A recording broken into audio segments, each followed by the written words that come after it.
आपका prime academy में स्वागत है। आज हम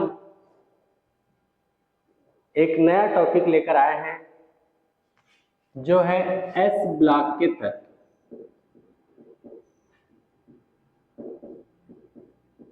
एस ब्लॉक के तत्व हम जानते हैं मेंडलीव की आवर्त सारणी। मेंडलीव की आवर्त सारणी को अलग अलग एस, पी, डी और एफ ब्लॉक में विभाजित कर दिया गया है, जिसमें एस ब्लॉक और पी ब्लॉक के जो तत्व होते हैं इन तत्वों को हम प्रतिनिधि तत्व कहते हैं, जबकि डी ब्लॉक के तत्व संक्रमण तत्व और एफ ब्लॉक के जो तत्व होते हैं वे अंतः संक्रमण तत्व कहलाते हैं। तो हम अभी पढ़ने जा रहे हैं एस ब्लॉक के तत्व। तो एस ब्लॉक के तत्वों में इसको दो भागों में बांटा गया है। पहला होता है क्षारीय धातु और दूसरा होता है क्षारीय मृदा धातु।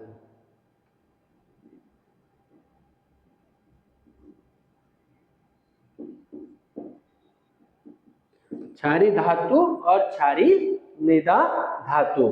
तो इसमें क्षारीय धातु जो होती है ये एस ब्लॉक के प्रथम एस ब्लॉक के तत्व होते हैं, जबकि क्षारीय मृदा धातु जो होती है द्वितीय एस ब्लॉक के तत्व के अंतर्गत आते हैं। तो हम पहले हम ले लेते हैं क्षारीय धातुओं को। तो क्षारीय धातु में क्या आता है हमारे पास में लिथियम आता है, सोडियम आता है, पोटेशियम आता है, रुबिडियम आता है, सीजियम आता है और फ्रेंशियम। ये जो होते हैं ये क्षारीय धातु होते हैं। इनको क्षारीय धातु क्यों कहते हैं? क्योंकि इनके ऑक्साइड और हाइड्रोक्साइड दोनों ही क्षारीय प्रकृति के होते हैं, इसलिए इन तत्वों को क्षारीय धातु कहते हैं। तो क्षारीय इसमें जैसे इसका परमाणु क्रमांक कितना हो गया 3 हो गया, इसका 11 हो गया, इसका 19 हो गया, इसी क्रम में इसका कितना होता है 37 हो गया, इसका 55 हो गया और इसका हो गया 87। ये परमाणु क्रमांक है। अब चूंकि इनको क्षारीय धातुओं का इलेक्ट्रॉनिक विन्यास जो होता है वो NS1 होता है। अब NS1 कैसे होगा? अंतिम कोश का इलेक्ट्रॉनिक विन्यास NS1 होता है। NS1 कैसे? जैसे इसको डिवाइड करेंगे तो क्या हो जाएगा 1s2 और 2s1। इसको डिवाइड कर लेते हैं, कॉन्फ़िगरेशन करेंगे इलेक्ट्रॉनिक कॉन्फ़िगरेशन। तो 1s2 2s2 2p6 3s1। यहां पर इसको डिवाइड करेंगे तो 1s2 2s2 2p6 3s2 3p6 और 4s1। फिर आगे बढ़ते जाएंगे तो ये हो जाएगा 1s2 2s2 2p6 3s2 3p6 3d10 4s2 4p6 और 5s1 हो जाएगा। इसी प्रकार आगे बढ़ते जाएगा, वो हो जाएगा 1s2 2s2 2p6 3s2 3p6 3d10, फिर हो जाएगा 4s2 4p6 4d10, फिर हो जाएगा 5s2 5p6 और 6s1 हो जाएगा लास्ट। इसी प्रकार लास्ट में ये जो आएगा ये क्या हो जाएगा, कहां तक के चले जाएगा, ये 7s1 तक के चले जाएगा। यहाँ पर एक और रिपीट हो जाएगा। तो इस प्रकार हमारे पास में इसका कॉन्फ़िगरेशन करते हैं तो इसके अंतिम कोश में कितना इलेक्ट्रॉन होता है? 1 इलेक्ट्रॉन होता है, इसलिए इसको NS1 के द्वारा क्या करते हैं, व्यक्त करते हैं। तो ये एस ब्लॉक के प्रथम वर्ग के तत्व होते हैं lithium, sodium, potassium, rubidium, caesium और फ्रेंसियम, ये प्रथम एस ब्लॉक के तत्व होते हैं। चूंकि ये सभी तत्व जो होते हैं इनके ऑक्साइड और हाइड्रोक्साइड क्षारीय प्रवृत्ति के होने के कारण इनको हम क्षारीय धातु के नाम से जानते हैं। अब जैसे इनके गुणों का अध्ययन हम करेंगे, तो गुणों का अध्ययन करेंगे तो फिजिकल प्रॉपर्टीज अलग होती है, केमिकल प्रॉपर्टीज अलग होती है। तो फिजिकल प्रॉपर्टीज में हम सबसे पहले अगर मान लो इनकी अवस्था देखें, अवस्था सबसे पहले हम क्या देखें, इनकी भौतिक अवस्था। भौतिक अवस्था तो हमको मालूम है ये जितने भी सब तत्व होते हैं धातु होते हैं। सब तत्व क्या होते हैं, धातु होते हैं। तो ये सभी के सभी तत्व जो होते हैं धात्विक अवस्था में पाए जाते हैं, धात्विक अवस्था में पाए जाते हैं। दूसरा चीज देखते हैं तो इसमें ऑक्सीकरण अवस्था देखें, ऑक्सीकरण अवस्था। तो हमारे पास में जितने भी तत्व होते हैं, अगर इसको मेटल M, ये क्या करते हैं, एक इलेक्ट्रॉन त्याग करके M+ आयन बना देते हैं, है ना। एक इलेक्ट्रॉन त्याग करके एक धन आयन बना देते हैं। तो ये जो होते हैं इनकी ऑक्सीकरण अवस्था कितनी होती है, +1। अर्थात जितनी भी क्षारीय धातु lithium, sodium, potassium, rubidium, caesium और फ्रेंसियम, ये सभी जो होते हैं ये +1 ऑक्सीकरण अवस्था में पाए जाते हैं। और ये सभी के सभी तत्व जो होते हैं धन विद्युतीय होते हैं। दूसरा चीज इसमें हम और देख सकते हैं आयनन ऊर्जा, आयनन ऊर्जा या आयनन विभव।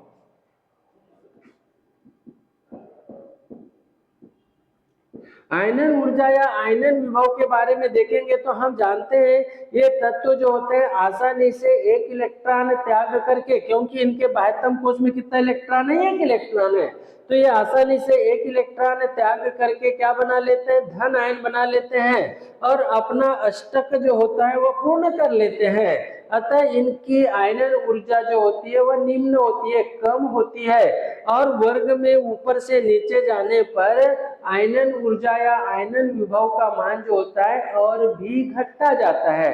उसका कारण क्या होता है, क्योंकि वर्ग में जैसे हम ऊपर से नीचे जाएंगे, अर्थात लिथियम से लेकर, ये फ्रेंसियम तो रेडियोएक्टिव तत्व है तो सीजियम तक के ले लेते हैं, लिथियम से लेकर के सीजियम तक के जाते हैं, तो परमाणु का आकार बढ़ने के साथ साथ नाभिकीय आकर्षण जो होता है वह कम होता है। परिणाम स्वरूप ये क्या हो जाएगा, इनकी आयनन ऊर्जा या आयनन विभव का मान भी कम हो जाएगा। दूसरा होता है ऋण विद्युतता। ऋण विद्युतता, इनकी ऋण विद्युतता अपेक्षाकृत बहुत कम होती है। इनकी ऋण विद्युतता जो होती है वह कम होती है, क्योंकि इनके बाह्यतम कोश में एक इलेक्ट्रॉन केवल पाया जाता है। तो ये क्या करते हैं, ये इलेक्ट्रॉन ग्रहण करने की अपेक्षा इलेक्ट्रॉन त्यागने की प्रवृत्ति अधिक रखते हैं। ठीक है, तो दूसरा अपन समझ गए ऋण विद्युतता हो गया। चौथा पॉइंट क्या बना दिया हमने, ऋण विद्युतता। दूसरी चीज इसमें होती है मैग्नेटिक नेचर, चुंबकीय प्रवृत्ति। चुंबक इनमें इन तत्वों में, चूंकि सीधी सी बात है धातु है, तो इसमें क्या होता है मैग्नेटिक नेचर पाया जाता है। इनमें मैग्नेटिक नेचर या चुंबकीय गुण पाया जाता है। चौथी चीज होता है इसमें, पांचवा हम देते हैं संकुल निर्माण। संकुल निर्माण, ये इनमें सोडियम और लिथियम, सोडियम और पोटेशियम, इनका परमाणु आकार छोटा होने के कारण इनमें संकुल बनाने की प्रवृत्ति पाई जाती है। लेकिन जैसे जैसे वर्ग में ऊपर से नीचे जाएंगे तो वर्ग में ऊपर से नीचे जाने पर इनके संकुल बनाने की प्रवृत्ति जो होती है वह धीरे धीरे कम होती है या घटते जाती है। तो ये इनकी भौतिक प्रॉपर्टी हो गई। उसी प्रकार अगर हम केमिकल प्रॉपर्टी की बात करते हैं तो केमिकल प्रॉपर्टी में इनमें सबसे पहले अपन ले सकते हैं ऑक्साइड। ऑक्साइड क्या होता है, हम जानते हैं कि धातु जो होती है वह ऑक्सीजन से क्रिया करके ऑक्साइड बनाती है। जैसे वायु से क्रिया ले लो, ऑक्सीजन। केमिकल प्रॉपर्टीज में सबसे पहले हम ले लेते हैं वायु से क्रिया। वायु से क्रिया क्या होता है, ये जितनी भी धातु होती है जैसे लिथियम, ये वायु से क्रिया O2 से क्रिया करके क्या बना देगी, ऑक्साइड बना देगी। तो यहाँ पर लिथियम ऑक्साइड बन जाएगा। हमको मालूम है ये ऑक्सीजन की वैलेंसी कितनी होती है, 2 होती है, जबकि लिथियम की वैलेंसी कितनी है, +1 होती है। ठीक है, तो इसको इस 2 को बैलेंस करने के लिए इसमें कितना करना पड़ेगा, इनटू 2 करना पड़ेगा। तो यहाँ पर ये क्या हो जाएगा, Li2O। ये वायु से क्रिया करके, तो यहाँ पर ऑक्सीजन कितने हैं, 2 है, तो इसको 2 कर दो, तो इसको कितना कर देंगे, 4 कर देंगे। तो इस प्रकार क्या होता है, क्षार धातु ये ऑक्सीजन या वायु से क्रिया करके क्या बनाती है, ऑक्साइड बनाती है। इनके ऑक्साइड भी अलग अलग होते हैं, जैसे मोनो ऑक्साइड होता है, डाई ऑक्साइड होता है और परऑक्साइड होते हैं। तो अलग अलग प्रकार के इनमें ऑक्साइड बनाने की क्षमता पाई जाती है। और वर्ग में ऊपर से नीचे जाएंगे तो इनमें ऑक्साइड बनाने की क्षमता जो होती है वह और भी अधिक होते जाती है। दूसरा चीज होता है हाइड्राइड। हाइड्राइड क्या होता है, हाइड्रोजन के साथ में संयुक्त होकर के हाइड्राइड बनाते हैं। तो हाइड्राइड जैसे कोई भी एक हाइड्राइड ले लेते हैं, Na ले लिए, NaH2 से क्रिया करेगा तो ये बना देगा NaH, सोडियम हाइड्राइड। उसी प्रकार लिथियम से क्रिया करेगा तो लिथियम हाइड्राइड, पोटेशियम से क्रिया करेगा तो पोटेशियम हाइड्राइड। तो क्षार धातु ये हाइड्रोजन से क्रिया करके क्या बना लेते हैं, हाइड्राइड बना लेते हैं। और इनके हाइड्राइड में एक और क्षमता पाई जाती है जो ऑक्सीजन से क्रिया करके हाइड्रोक्साइड में परिवर्तित हो जाते हैं। तो एक और नया टॉपिक यहाँ से उत्पन्न हो जाता है, हाइड्रोक्साइड। हाइड्रोक्साइड, ये 2 प्रकार से हाइड्रोक्साइड बना सकते हैं। एक तो क्या, जैसे मान लो Na, ये जल से क्रिया कर लेंगे H2O, H2O के साथ में क्रिया करेंगे तो क्या बना लेंगे, NaOH प्लस ये H2 हाइड्रोजन मुक्त करते हैं। यानी ये एक टॉपिक हाइड्रोक्साइड। हाइड्रोक्साइड कैसे बनेगा, जल से क्रिया करके। तो क्षार धातु, ये सभी क्षार धातुएं जल से क्रिया करके क्या बना लेगी, हाइड्रोक्साइड बना लेती है। और हाइड्रोक्साइड बना करके ये क्या मुक्त करती है, हाइड्रोजन मुक्त करती है। इसी प्रकार इनमें और भी, जैसे ये क्या हो गया, वायु से क्रिया हो गया, हाइड्रोक्साइड हाइड्राइड हो गया, ऑक्साइड हो गया। नाइट्राइड, नाइट्राइड कैसे बनेगा, नाइट्राइड नाइट्रोजन से क्रिया करके नाइट्राइड।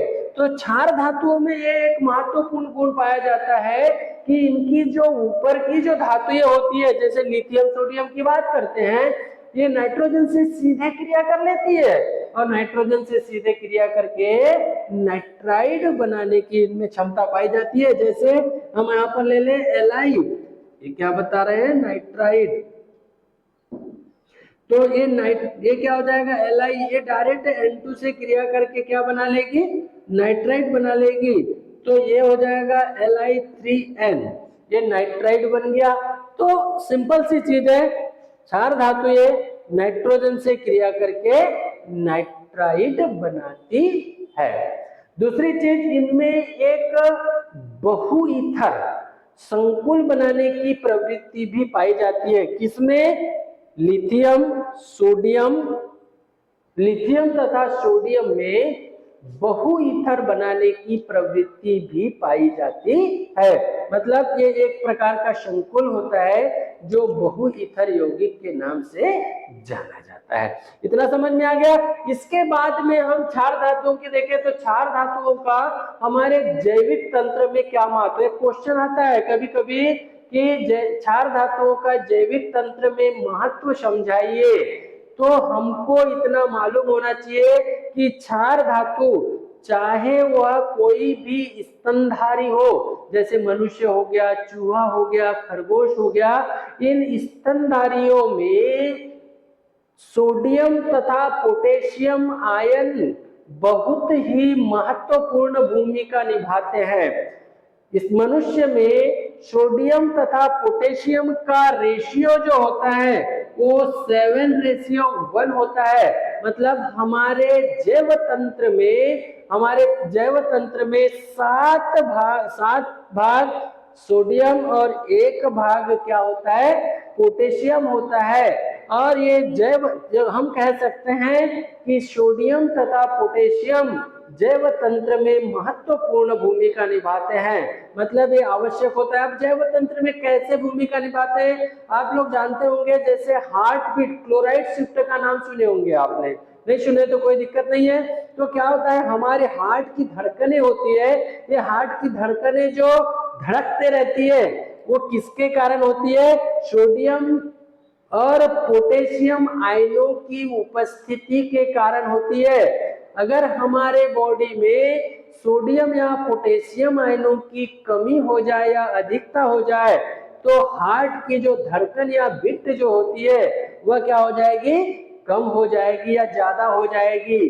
तो हमारे हार्ट को सुचारू रूप से चलाने के लिए क्या, सोडियम तथा पोटेशियम आयन अत्यधिक आवश्यक होता है। कभी आपने सुना होगा जैसे डॉक्टर कहते हैं कि अगर किसी का ब्लड प्रेशर लो हो गया तो बोले नमक का पानी पी लो।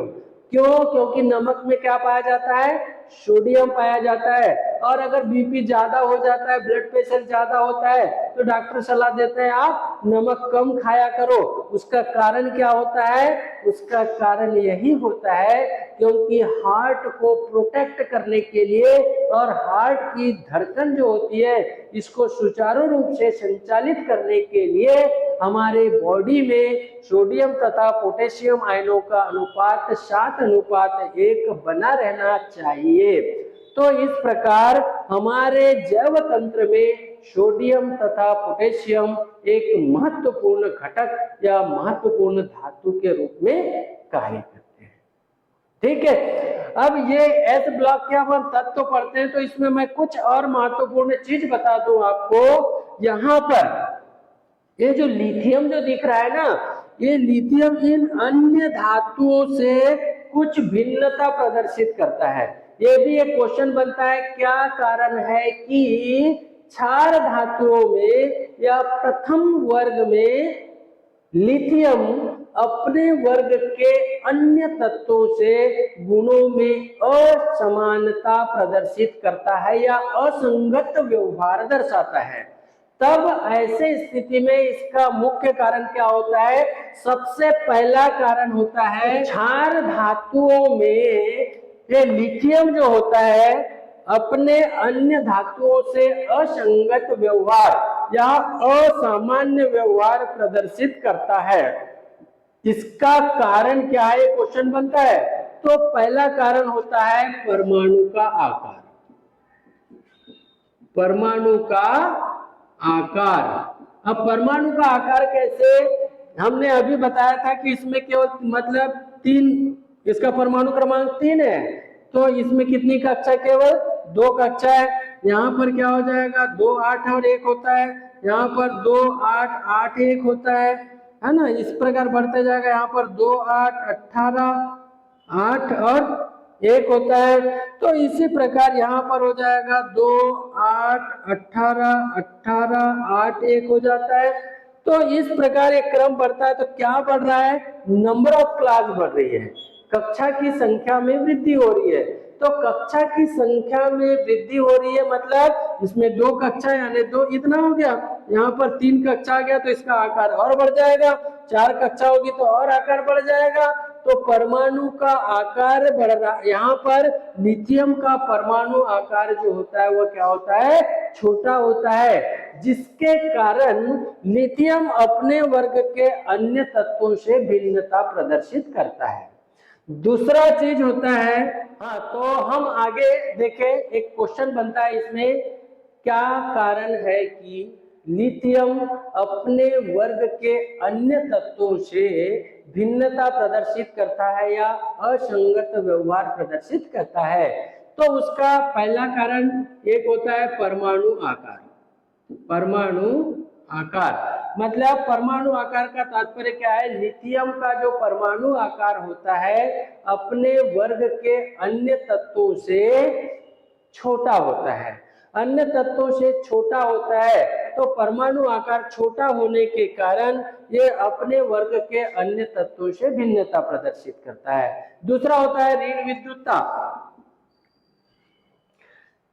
क्षार धातुओं में लिथियम की ऋण विद्युतता जो होती है वह अपने वर्ग के अन्य तत्वों से उच्च होती है। मतलब लिथियम जो होता है वह अधिक ऋण विद्युतीय गुण प्रदर्शित करता है। तीसरी चीज होती है इनकी क्षारकता। इनके लिथियम के ऑक्साइड एवं हाइड्रोक्साइड जो होते हैं अन्य तत्वों के ऑक्साइड तथा हाइड्रोक्साइडों की अपेक्षा दुर्बल क्षार होते हैं। मतलब ये जो होते हैं ये तत्व प्रबल क्षार बनाते हैं, जबकि लिथियम जो होता है, लिथियम के ऑक्साइड और हाइड्रोक्साइड जो होते हैं वे क्या प्रदर्शित करते हैं, दुर्बल क्षारीय गुण प्रदर्शित करते हैं। तीसरी चीज होता है इसमें डी कोष का अभाव होता है।